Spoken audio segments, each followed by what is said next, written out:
Welcome to Spirit Club, a podcast and community where we talk about what's really running the show, your inner world. I'm Angel, your host, your guide, and your spiritual bestie. Around here, we're all about doing the inner work because your outer reality is only ever a reflection of what's going on within. We practice radical ownership, freedom in faith, surrendering our path to God, and trusting our intuition like our lives depend on it. Because honestly, they do. So take a breath, open your heart, and let's dive in. Hello, hello, Spirit Club. Welcome to another guest episode. Today we have Jaime Ehrenberg, a guide, intuitive, and sacred space holder who supports people in turning life's upheavals into portals of purpose, clarity, and soul-aligned becoming. Love that. We're all about that here. Jaime also owns a property called Idylwild in Tennessee, where she hosts retreats that help people reconnect to themselves and their purpose. I really can't wait to learn more about this space. So welcome, Jaime. Thank you. And so, Jaime, we like to start with some just easy breezy icebreakers. So I know this one you'll be very familiar with. What is your sun, moon, and rising sign? Yeah, so I'm an Aquarius sun, which I just had a whole 3 years of Pluto being on top of my sun directly. And he's finally gone. And I am for sure not the same person since then that started. Leo rising and then Cancer moon. Oh, wow. Um, Leo and Aquarius, those are opposing one another, yes? Mhm. Yeah. Okay, so what's that like to have your sun and your rising like opposing one another? Is that balancing or are they at odds with one another? I actually feel like they're super balancing, and it's interesting because I can almost like not uncouple them. And we're going to be moving into this summer. I think it's sometime in July where the nodes of fate are moving to Aquarius and Leo. And the last time I had my nodal return, which was just actually not that long ago, it brought so many more things to light. So I'm curious as to what that's going to show me for that opposition. My Mars and my Venus are opposed as well. And the Venus and the Sun are on top of each other. So there's a lot of things that are like this balance, maybe, that I've Right. been working on for a long time. Yeah. Yeah. Um, and like it's kind of like, when you get into a romantic relationship and you're with like someone with very opposite traits, but you have it within yourself and within your chart. So Mhm. I can imagine maybe there's a time perhaps when you're younger or something that might be a little bit more tumultuous, but then Mhm. as you grow and accept yourself, I can imagine it'd be very balancing. Yeah. Yeah. Yeah. Cool. And it's funny because as you're saying that, I don't, there was no conscious working on the two of them as like a balance. Yeah. Yeah, yeah, right. I feel like I'm having a lot of Aquarius energy come through the podcast lately. You're like the third in a row. So Mm. I don't know what that's about. Hmm. And you were saying Pluto can you just talk to me a little bit what Yeah. you're Yeah. saying? Pluto Yes. just moved out of Aquarius. I know I should remember these things, but No, I it's okay. don't. So Fill people actually, that might even be so. Not only we are still currently in Aquarius season, and there's so almost all of the planets were in Aquarius, so maybe that's why you were getting all of these guests that were Aquarians on. But Pluto moved into Aquarius for the first time in March of 2023, and he just kind of went back and forth and is there now for the next 17 years. And it's transformation. He is the symbol of the underworld, and like, how do we bring like the subconscious or the unconscious to the light, so that we can have death and rebirth for the highest good, I believe. And so he is going to be in Aquarius for a long time. Yeah, 17 more years, and it's really slow moving. And Pluto is often like a collective representative planet, which Aquarius also is. Right. Yeah, so putting them together, it's um, no, it is not surprising that we've already been seeing so many upheavals and rebellion of what no longer serves and needs to change. Yeah. Okay. And is this like the age of Aquarius? Is this what we're talking about? Yeah. Pluto. Yeah. Pluto represents the age of. Okay. Yeah. Those big faraway planets, I just kind of like lose Hmm. track of them a little bit. Yeah. Yeah. And they, Um, for some reason, they attract me the most because they're like so hidden and slow. Like we have so yeah, much time to play okay. with them. Yeah. Uh-huh. Yeah, it's Hmm. like they're saying something like much bigger and broader, Hmm. which is hard. I mean, hard to wrap your mind around because you're like, okay, but like now, what's it mean now? But it's, we're Hmm. talking 17 years. Okay, great. Next question. So this podcast is all about doing the inner, the spiritual work to live these aligned lives.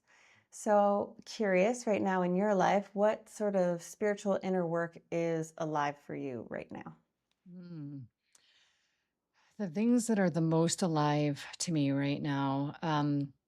So I've always been very good at following my intuition, like dropping out of school, like, oh no, I'm not in the right place, and finding another college, and doing things that nobody thought was the right thing. But I'm like, no, nope, this is it. Aquarius. Yeah. Yep. Yeah. Yes. Thank you for that reflection because it's probably very true, and I don't even think about it because it's so second nature. Um, and then, which would follow very perfectly, um, there's a lot of things along the path that got me back to really connecting back to all of that knowing and intuition. And last year, actually, last year is when I was introduced to Nikki Novo, who feel like is my I've had different types of mentors, like a priestess mentor, and I feel like she's my intuitive mentor. And she Mhm. literally, on a Instagram live sometime last summer I'm not even sure why I was listening to it. She said the word channel, and it was like, womp, womp, womp, womp, womp, womp, womp. And I'm like, oh, what is happening? And within, I was sitting at the same place that about a year, well, I'm like, not a year, a week later, all of a sudden I felt this real activation happening like I was sitting outside in my yard where I had been listening to the live. And it was like that exact note, that frequency, the word I needed to hear to open something else up. So I have been like, I'd always been hearing the land and been able to hear messages, even like, but short messages. And now I'm channeling Wow. and like the guides and like I'm practicing and recording it. And sometimes it's a little bit more live and like leading meditations in the groups that I lead. But it kind of feels like back to that Aquarius where I was like, what? You're asking me to do this now too? Wow. Okay. I'm like, all Yeah. right, okay. I'm your Okay. hands. Yeah. So how Mhm. does it yeah, because channeling, there's a whole arc, I'm sure. I've dabbled in channeling. Um, what, like, it's all guided from your guides from within. What is the biggest challenge in doing it? Honestly, it was how other people would think, Receivers. or what they would think. And because of the priestess work that I've done, I've gotten so good at like the energetic protection and the highest good and the highest joy that I was already in there pretty quickly. Like I understood, like I even while that like quite literal energetic activation was happening when they were like, "Hello, you need to Mm, let us in now. Like you haven't been letting us in. We need to come in. It's time." I felt really secure and protected, and I was literally like calling everyone in while it was happening. So I was like, all right, just to make sure that Mhm. this is light energy and not anything else. Um, and it's still like saying it out loud. Like it's easier to say it out loud here than it is to, my dad, who I've still never said it out loud to, Mhm. Mhm. and it's okay. It The time and place will happen when that happens. But it's I think people doubt, the unseen so much when we've been living in our heads so long as a culture and a society collectively. So it's like, Yeah. yeah, there's more that we can't see than we can see, but that's not what the majority of people feel comfortable with. Yeah. Yeah, and I feel like I'm starting to like lose touch with with what the majority of people feel because, you get in the space, you're in the space, you start to connect with people in the space, and then you're like, "Oh, there are people that don't believe in this." Like Yeah. sometimes I have to Yeah. be like, "Oh yeah, remember?" Like probably nobody on this Greek island I could have one of those conversations with. But but I do feel, whether it be my fishbowl or not, I really do feel like all of this is becoming much less hidden, much Mhm. less stigmatized, much more trusted because there's enough resonance. When someone like you shares what you're sharing right now, there's like a resonance that someone's like, "Ooh, I know that to be true for me." Okay, amazing. Excited for you to explore that deeper. We'll be watching. Mm-hmm. Okay, so let's start with there's a lot of things that you do. How did you get into this space at all to begin with? Like, what's your Mm. background? What's your story? Yeah, so like I was sort of alluding to, I've been really in touch with and connected to nature and in touch with my intuition for a long time. It makes sense with the Cancer moon. It's like the sign that would point to that, probably one of the most, Pisces and Scorpio, maybe too. But um, with that, I like so many of us, different things in life happen. And whether we're being, conditioned or just the rest of life is picking us up and, you know, getting married and having a kid and having a house, all of these things kind of came together where it was just like I wasn't really connected with that part of me anymore. And I before my 40th birthday, I was like, okay, I want to start this pole dancing thing. Like, I see this person who does something that I do, doing it, and I want to start. And so I went, and the studio is really like an embodied movement studio that also does pole dancing. And I started out though purely for the pole dancing. And when I got a little bit farther in, there was so much that was like free dance and freestyle and moving from our intuition. It was a game changer for me. It's like, oh yeah, you're underneath here. You remember that? And Mm. oh, excuse me. So it's like the body was the gateway. hmm Hmm. Yeah. And I just like revisited that on one of my earlier YouTube videos of like, oh yeah, like that, yeah. It was like the body opening up to the intuition and then the spirituality. And it was kind of like this boom, boom, boom. But the embodiment, because it was, it's such a felt sense, it helped a lot, right, with the intuition and spirituality of like, what resonates? How do I know that it's resonating? What's actually moving me from an internal place? Yeah, I was really never would have expected that. I mean, truly, but some part of me, obviously, it was like maybe it was Yeah. the soul light or the sound siren that's like, hey, when this happens, you need to take that right and do this because otherwise you're not going to be on path. Whatever. Yeah. Yeah. Who would have thought pole dancing was your gateway? Yeah, yeah, Amazing. yeah. Okay, so you started doing this sort of like intuitive body movement, and then everything just opened up, and you were like, I got to take this further. Yeah, yeah. And I have not spoken about this out loud, and definitely in any public place yet, but I had a moment where all of a sudden, after about a year of that kind of movement, I woke up one day and I felt like this massive grief. And I was like, oh my gosh, I am not supposed to be married to the man I'm married to. Oh, And my okay. body told me first. It Mm. was like I was nauseous. It was just like this crazy grief. And I sat with it for about 3 days. And I'm like, maybe I can just push this back down. This isn't Maybe I can convenient. unknow what I know. Yeah. Yeah. And then it came back up again the next month, and I was like, okay, is this because of my cycle? Is it like, just trying to Mhm. figure out what Mm. the pattern was?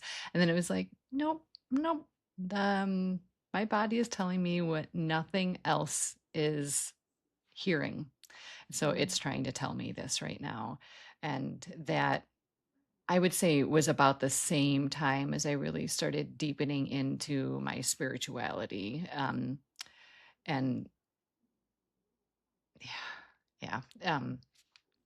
And it's so, yeah, I don't even know what your question was anymore, but it definitely was like the one of the first big things that opened up and came through. And I was like, Mhm. okay, okay, now you're telling me to go somewhere else. All right.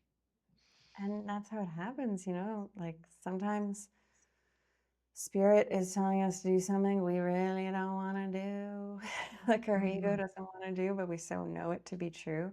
Yeah. It's not like we're being manipulated. It's more that it's like a truth that's being spoken, and at one point or another, we're ready to hear it. Yeah. Okay, so then once you followed that, and this is what I really believe to be true, is that you can hear all day long, but if you don't listen to, there's a difference between hearing and listening to. If you don't listen to and follow through, intuition will stop. It will Yeah. stop developing at least because you're not listening. You're not listening. And then at some point, of course, God, powers that be, will course correct you. But Mhm. so I imagine after you followed through on that very scary action, that it got more and more clear and more and more. Yeah, yeah. Amazing. Okay. So moving forward, I would love to talk about Idylwild, the land, the retreat center, and all that sort of thing. Can you tell us how you found this, how this came to be? How did you find it? And it ended up becoming something you and your husband, new husband, I'm guessing, Yeah. purchased and created a retreat center from? So my husband is entering into retirement. He's actually about to retire in 2 months. And there is a whole bunch of different things that played in and that aren't all that important. But we started looking for land together of like where we wanted to move. It was always his dream to retire and have 20 acres of land and then RV and be able to do those things as part of the rest of his life, which I loved because he's 11 years older than I am. And that is such a thing, like with blue zones or other things about having this like continued desire and passion Mhm. as something that's motivating us that keeps us Mm. young and Yeah, yeah, yeah. um, so I was like, "Oh, he's got this vision and this dream. I love it." And so we started looking for land, and I had always wanted to live on land and like really be able to live with land and more of that rhythm. And it just wasn't the time or space. It was always in very urban areas. And we started looking, and it was like one we were supposed to do something else. It was maybe even Valentine's Day weekend 4 years ago now that we're almost at the 4 year mark of being the stewards of the land. And we went and took a trip down. We were just like, we don't know. Like, we're going to look at Tennessee. We don't know where in Tennessee. It's like any place, like even the island that you're on is like you could live in a lot of different places on the island, even if it's a small place. Hmm. So we're like, okay, this entire state, let's look at a few places. And we, it was all like a beautiful lining up.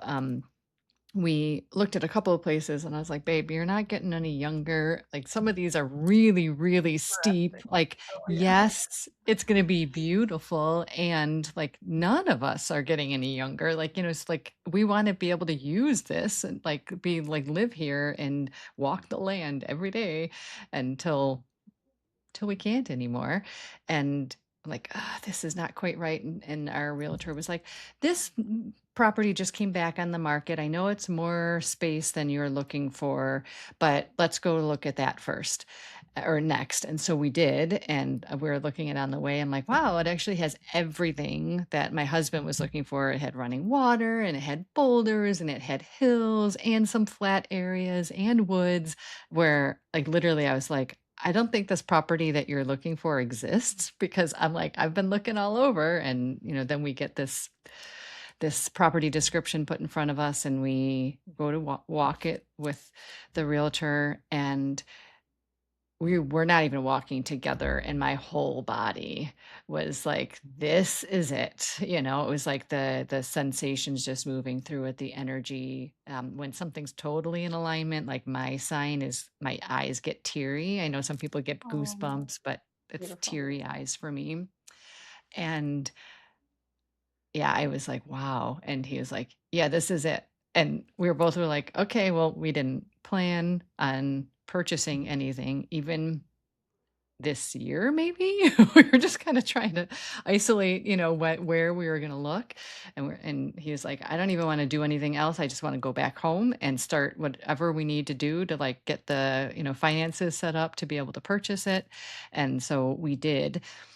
And um we were just there about a month ago. Yeah, about a month ago exactly. And I had been getting the messages that I needed to drum on the land and bring my drum and just drum. Like that's what I needed to do every day was drum on the land, and whatever was going to come through was going to come through. And I did not expect the messages that did come through that did come through. And it was the our land who I've done a lot of energetic clearing work with and just really trying to make it the sacred space that it always was, that it just needed some dusting off, just like we do.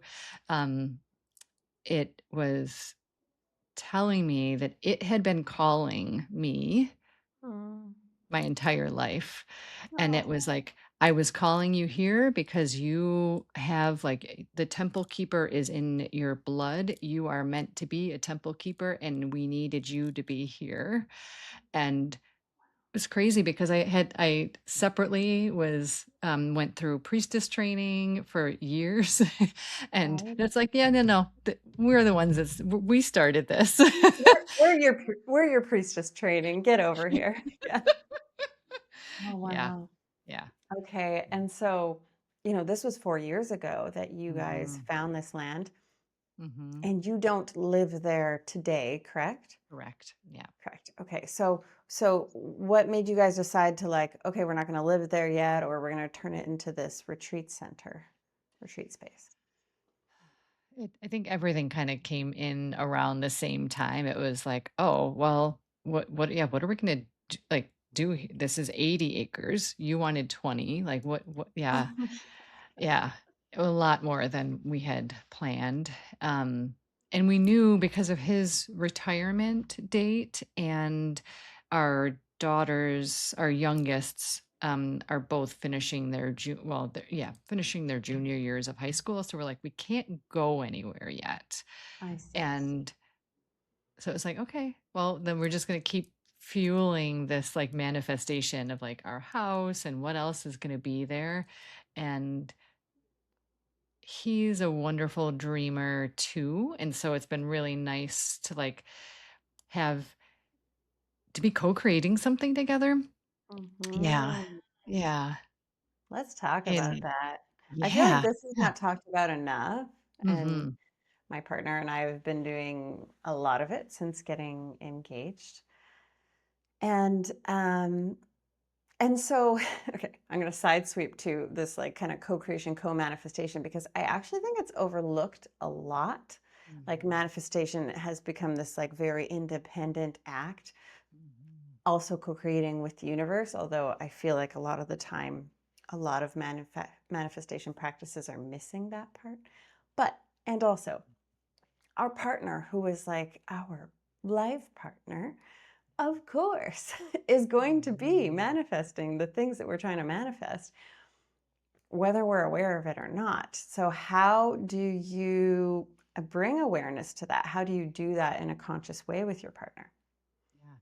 So it's been really beautiful to walk the entire spiritual path, the priestessing path, the land ownership, the sacred space holder path, like literally with him. Like it didn't, none of that really started until I was with him. And to, so that alone, I think, it's really clear that, we have a solid soul contract if we're not soulmates, because I know that he is literally how I am able to do so much of what I do because he's able to be that like structure for my Mm-hmm. flow, like the banks to my river. And it's like this beautiful, like divine masculine, divine feminine that we play off of each other with. And he's open and to the whole process. Like he's just like, I don't know, like I still pray to God in a more religious like kind of way every night. And I we none of this is like truth with a capital T like that we can prove, and so like it's Mm-hmm. all faith, it's all belief. So with the land, and our moving there, and I told him that like this month, so I love that you're asking it right now in February. I'm like, we're gonna really need to start like calling in all the resources to build the house you want. Because he has a bigger, grander vision for a house than I do. Um, I like we're like calling it in that we will have it built before we move there. So we're gonna move in like a year and a half. But like yeah, there's other things that we can do, but we have this capacity in us to be able to line this all up, and it doesn't have to be what we know, right? Like I Mm-hmm. know, you've said this too in other podcasts of the divine always has much better plans for us than we even could create or think Mm-hmm. of ourselves. And so like putting that trust, that faith in the open, yeah, almost like our open palms, like being able to create what we're trying to work towards. And so he is like, yeah, very like the physical, the like infrastructure for my spirituality, where Mm-hmm. he's like, I will build the temple space for you. I will build the paths, so that people can walk this land and have the connection that I know is already here. Like, and he wants to create all these like beautiful sacred sitting spaces on our property so that people can just do whatever calls them in those moments where he knows that there's like energetic, um, almost like an energetic portal or pulse or something in like specific places. And so it hasn't even been that conscious yet, interestingly, like, yeah, It's just but something you it's guys are kind of naturally doing together and you're yeah, witnessing the results of it. You're like, yeah, oh, yeah, this yeah, works, what we're doing. yeah, Yeah. and locking in a little bit more with the intentionality this month of, like, knowing I'm like, "Okay, we're not that far away now, like, Mm-hmm, I want this mm-hmm. Okay. house." Yeah. Mhm, Let's wield our power. Mm. Ugh, mhm. I feel like that's very expansive for many people to hear. And I love the way that you described that he's like the infrastructure to your flow, your spirituality. I feel very similarly in my relationship, and so grateful to have that that yin yang going on. Okay, so Idylwild currently then is a retreat, is land that retreats take place on. Is Hmm. that fair to say? Hmm. Okay. Yeah. And so, what have you seen to be like, what is the land giving to the people? Is there like Mm. a theme you're seeing? So even when you were mentioning the co-creation with the universe, I was like, ah. So after I did the energetic clearing, she started speaking to me about what she wanted me to do with people on the land. So it was like so clear. Like she's like, okay, this and this. The first retreat that I brought people to the land, we don't stay on the property. We stay on an adjacent property. So altogether, there's 200 acres that we have privately to ourselves for that time. It's really amazing. um, and people were like, wow, when we step on your property, it feels different. Like the energy is different. That Mm, cleared, stewarded, like alive land that is able to be who she was always meant to be, just like us. mm. So, like how they're feeling that difference. And I'm like, oh my goodness. I'm like, I couldn't feel that. Like I feel it every time I'm there, but You're I, in it. yeah, yeah. Yeah. So since that clearing, which is like this whole like ceremony and ritual that I did, the messages keep getting stronger, stronger, almost like she's just like us, like hearing her voice or getting to practice that again. Like, oh, somebody's hearing me and doing something about it, right? It's like our following our intuition. It's um or hearing things and actually speaking them. So she has said that she will help transform, like, and that she's like using those words of like anybody who comes onto the land. And I don't think it's meant to be in any prescriptive sort of a way, but like whatever they're meant to receive at that time, they will receive that. For this, I have a retreat coming up later this month for the Saturn Neptune conjunction, and then another one in April, May.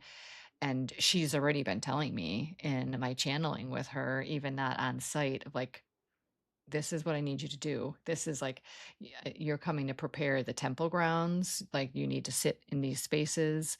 You're going to be doing this. They also need to each sit by themselves, like on the land, and just receive what's coming in for them. And it's like, oh, okay. So you're giving Nice. me I my can agenda. Thanks. see the itinerary and the list. Oh, wow. Okay. But Yeah, it's and like I what mhm, you've said, like also of always asking the divine, right? Of like, what mhm, should I be doing here? mhm. And I love the parallel between like people are feeling like they're able to be more in all that they are, and that is also what the land is being able to do. Like, mm, beautiful. And so, obviously, you have a deep connection, reverence, respect for the land. Um, how does that, like, what are some rituals that you do to honor the land? Mhm. So, in general, the land in general, or that land specifically? I mean, I guess it would be nice to hear like ways that folks can honor land that is giving to them. You know, I wonder that myself sometimes. This Mhm. island, for example, certainly called to us when people are like, oh, why Naxos? I'm like, Naxos chose us. I don't know how to tell you. I just did. So I would love to hear, you know, some ways that you think and you have honored the land. Yeah. So, whether it's on our property or the property that I walk in every day when we're not there, The ability to just slow down and connect in whatever way feels intuitive in that Mm. moment.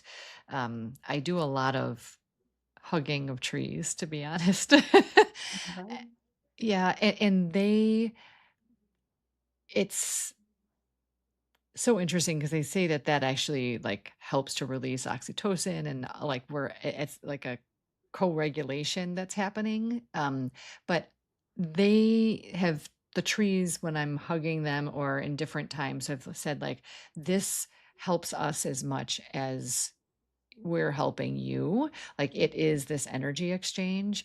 And that is one of the first messages I actually received from our land of every single thing that you look at here that you give your attention to, even if it's short. Like if you look at, there's a lot of trees on our property.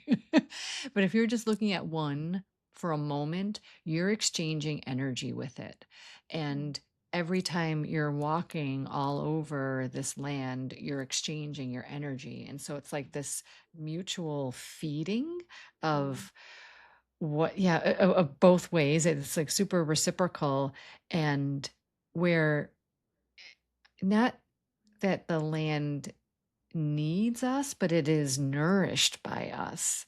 Mm. And so that's one of the things I would say that is probably the biggest takeaway for me, or my biggest practice is just connecting with whatever part of the land is in front of me. And even it could be a stone or a Mhm. plant, but actually looking at it and connecting with it. And it might not even be anything more than that, but it's like acknowledging, Yeah, it's like presence, Mhm. attention, awareness. I mean, it says so much. It's so like, it seems so simple, but it says so Mhm. much because I, d- I go for walks every day because I have a dog. And sometimes my walks, I am like voice noting the whole time or like whatever it is. And I am not honoring the land at all. Mhm. Like, was I even there? I'm not sure. And then other Mhm. times I'm going for a walk and I'm like feeling, I don't know, I'm on the beach. I feel every sand grain under my foot. I'm watching the shoreline, looking for things, touching the water. It's a very different experience, Mhm.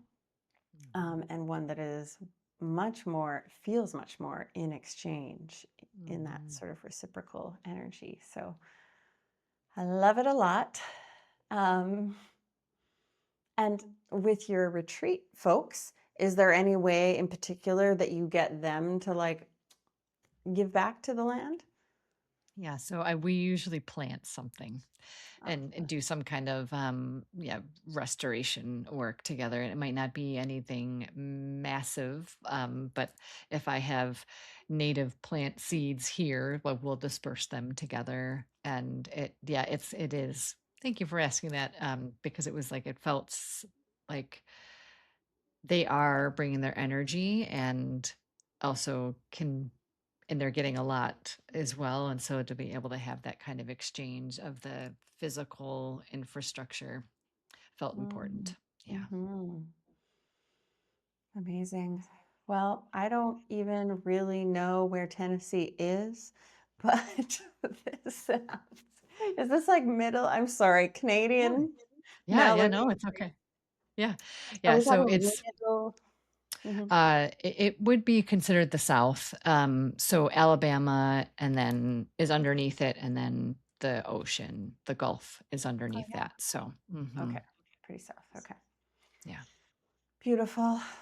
And you were saying, so you're saying your next retreat there is in some conjunction.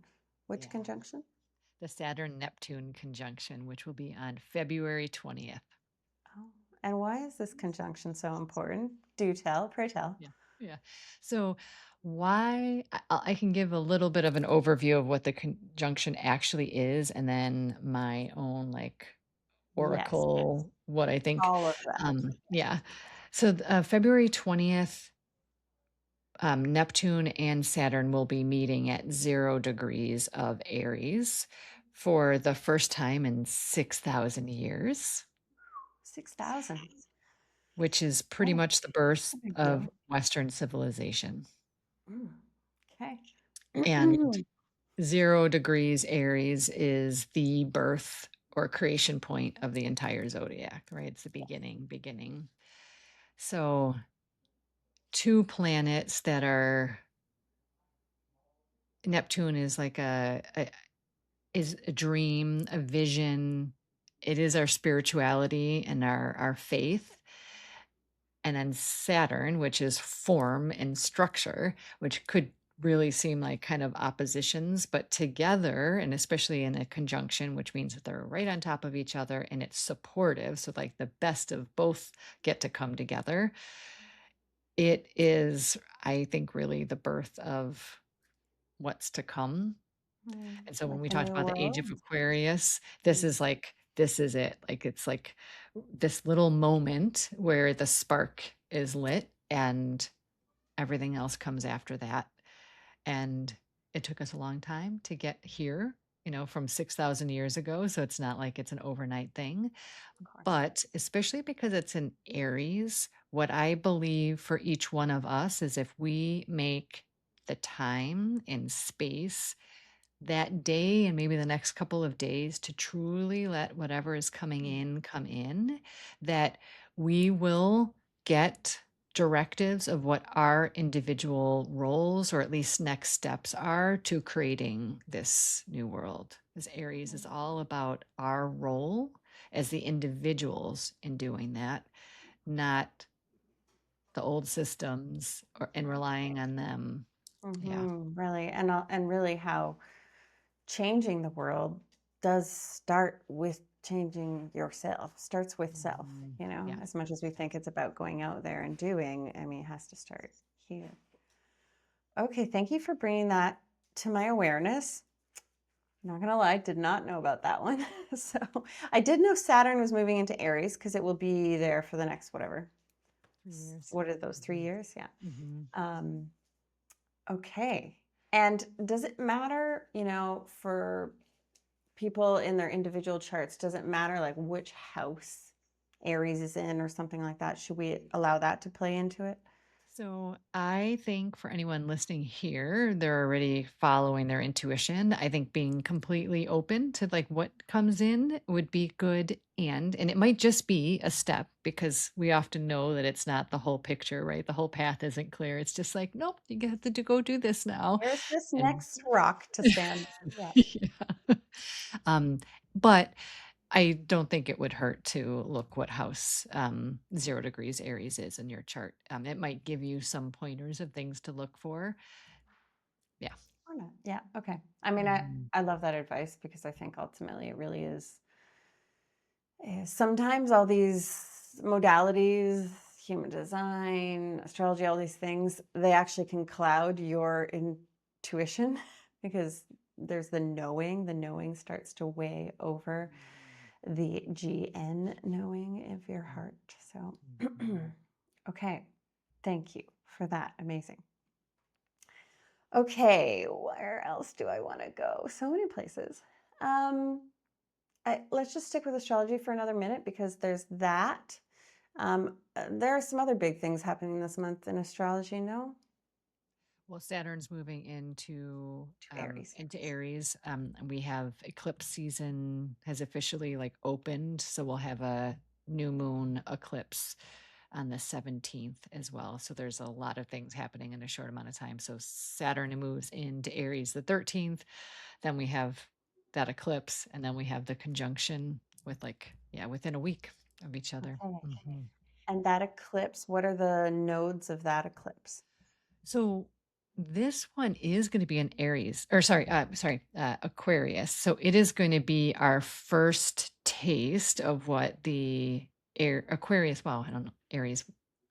I know why it's on the tip of my tongue, but what the Aquarius Leo nodes are going to feel like. But we're not really moving fully into that until July. So it's like our preview of what that energy is going to feel like for eclipses, but then us too, I individually. see.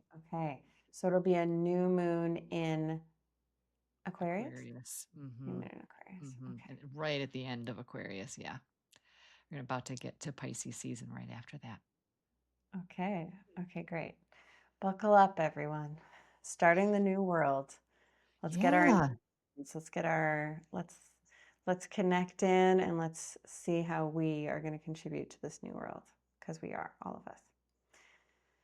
I'm excited. Yeah, right. And it because obviously new means that old has to decay, crumble, change, and coming at it with that curiosity, that excitement, um, really helps us be in a better vibrational match for where we're going, before it is probably there's going to probably be discomfort for all of us, but if we're able to hold the North Star, it's a lot easier. Yeah, and for some reason, I feel if just maybe it's an intuitive read on this community that folks already have been like feeling the dying away. I don't know if that's already been in the astrology, but I feel like most people can feel what has needed to go and have already started the letting go process. So therefore have the energy, the like cleaner energy for the new. Mhm. And also, I don't know much about this either, but the Chinese New Year, the Chinese astrology also is kind of The lining up with all 17th. this, no? That new moon. 17th. Yeah, Oh my yeah, goodness. yeah. It's a lot, right? Yeah, yes. So we're in our last 2 weeks, not even now, of the year of the snake, and we'll be moving into the year of the fire horse on the 17th on that new moon, which is an eclipse this year. Yeah. Gosh. And like fire horse, again, don't know the details, don't need to. I can feel the energy of the fire horse, Yeah. okay? And Yeah. you know what it feels a lot like? Aries. It feels very similar, you know? Yeah. Yeah. You just can't make this shit up. It just lines up too perfectly. Okay. Yeah. And I feel like we're all like the energy is already starting, is already coming in. Yeah. So we're feeling that too. Mm-hmm, mm-hmm, mm-hmm. Okay. Um, I would love to know, I find as a practitioner and as a person in this space that, there's generally a type of client that comes to me. There's a type of problem that they're looking to solve, whatever that is. What do you find that theme is for you and all these different groups you work in, events, clients, and so on? I would say there's two things. There are folks are often seekers of some sort, and trying to connect more with their intuition and their true self, even if they have no idea what that's like and they're, testing things out. But transition, of like knowing that there's some kind of transition that's coming, that they should be putting their intention and attention on rather than letting it happen to them. Kind of like that call to leave your husband many years ago. Yeah. Yeah. Okay. And I noticed that you do a lot of events. I mean, obviously you do these retreats, but it looks like you do a lot of like ceremony style events as well. Mm-hmm. And I don't know if it's just me, so I would love to know from your perspective as someone who puts these on a lot. Do you feel that there is a bigger call in the collective for live events, for gathering in groups? Yeah. And it's been interesting since I've been doing this full moon ceremony that I do with, clearly we've been connected in past lives together because I literally just met her not even a year ago, and we've been doing these ceremonies together. The groups have doubled in size, and just this last one we were like, there's 32 people in this room right now. And you know I love the online world, and I know that you do too. Like it provides so much access and ease and lining up of schedules, and the pull for in person. And so especially when the 32 people can show up in one room for 2 hours, it actually feels amazing. And Amazing. like, I'm very jealous. well, And it took so many things, right? It took like a beautiful existing studio with a community that has is a trusted space for a community, Mhm. to be able to literally put the two of us together, like to have that, like, oh, we've got this opening, like this used to be done a different way. It needs to be picked back up. How about the two of you together? So like that, there's like a massive co-creation for that particular ceremony. And it's also time. Like people are feeling, like you just said, the pull. Like how do I show up? Where do I show up? And like we spend for 32 people to everybody to introduce themselves. We spent 30 something minutes with that. And it's so important because it's like, why are you here? Like, Right. that's always my question. And it's always like, it's important. Like, to Mhm. be witnessed, to be put your energy, your voice, like we were talking about even before we started, it's like to be able to say something out loud into the space and not only bring your energy, but your voice to whatever is being built over that 2 hours.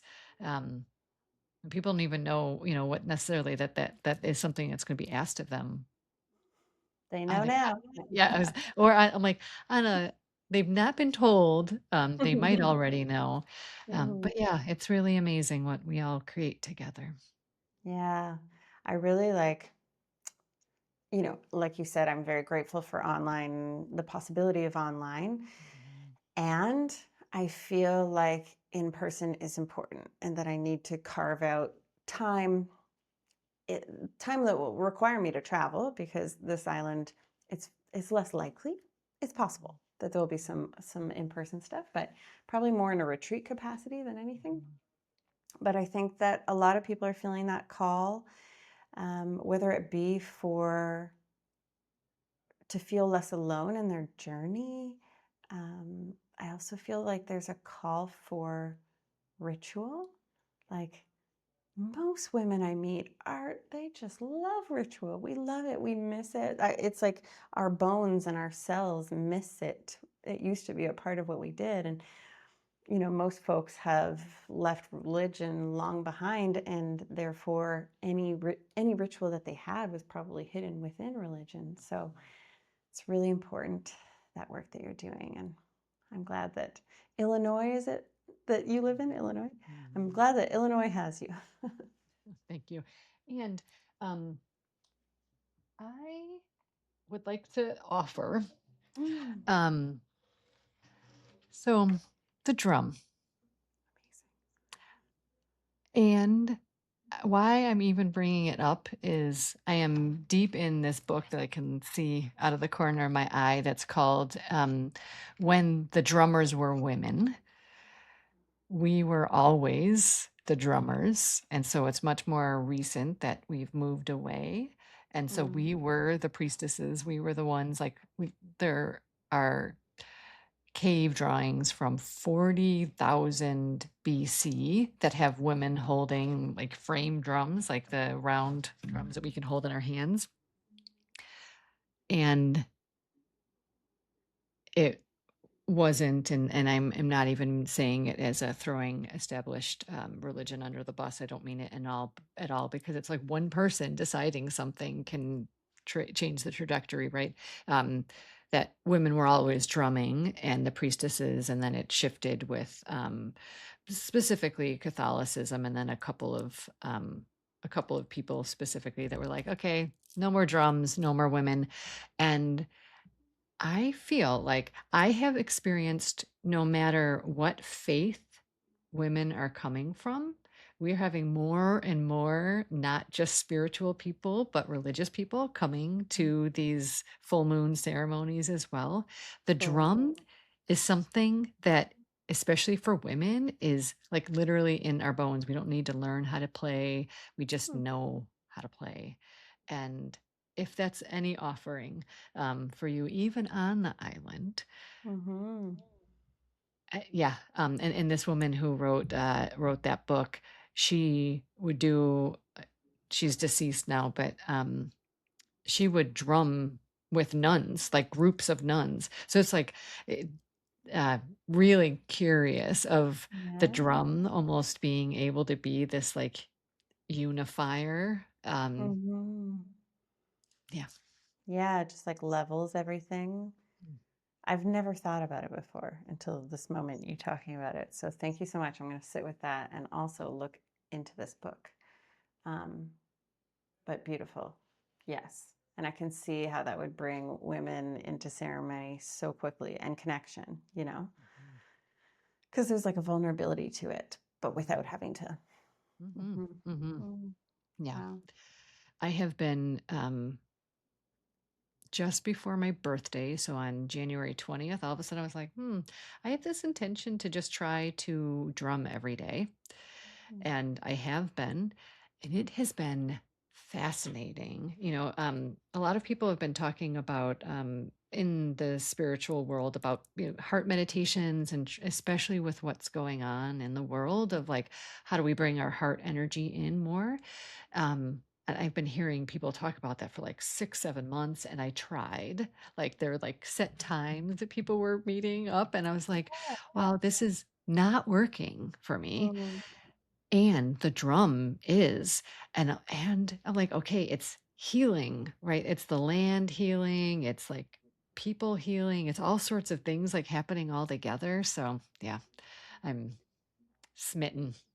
Yeah, and maybe like I'm seeing this through line for you, where maybe for you it's better when these things transcend, like better when these things happen through body and sensation. It was body that first opened you up, and then sensation of drumming of sound rather than involving, the mind and guiding yourself there. I think that's an important entry point for people to hear, listeners to hear, is that there are so many different entry points into the heart, into intuition, and into connection with God. And thank you for that reflection. Well, it's been so lovely getting to know you. Thank you for coming on here. And, we've alluded to a few things, but let's put them all in one place. How can folks work with you? Yeah. So Idylwild Retreats, and it's TN for Tennessee.com is my website, but I know we'll be linked to my YouTube channel too here.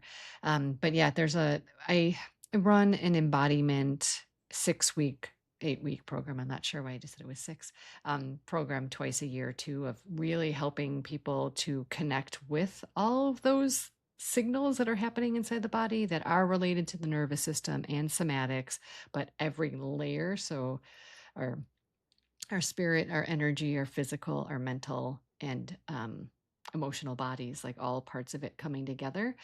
I do that a couple of times a year.